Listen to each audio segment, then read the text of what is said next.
બોટાદમાં 3 પોલીસ કર્મીઓને સમન પાઠવવામાં આવ્યું છે। Additional chief judicial magistrate court દ્વારા કાર્યવાહી કરવામાં આવી।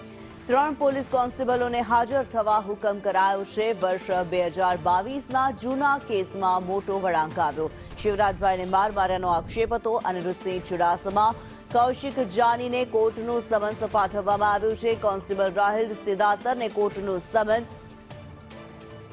અશ્વિન મકવાણા વધુ વિગતો સાથે જોડાયા છે। અશ્વિન, 3 પોલીસ કર્મીઓને કોર્ટનું સમન પાઠવવામાં આવ્યું છે। કારણ શું રહ્યું? મામલો શું?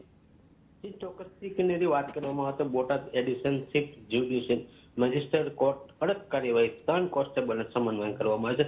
10 ઓક્ટોબર 22માં કેસના બોટાદમાં 3 કોન્સ્ટેબલને સામે કાર્યવાહી કોર્ટને હુકમ। સિરાજભાઈ દાદલ નામના વ્યક્તિ 3 પોલીસ કોન્સ્ટેબલને માર માર્યો હોવાનું જણાવ્યું હતું। બોટાદ એડિશનલ ચીફ કોર્ટમાં અનિરુદ્ધસિંહ ચુડાસમા, કૌશિક જાની, રાહિલ સિદાતર નામના 3 વ્યક્તિને કોન્સ્ટેબલને સમન પાઠવવામાં આવ્યો છે। ધન્યવાદ અશ્વિન, આ માહિતી માટે।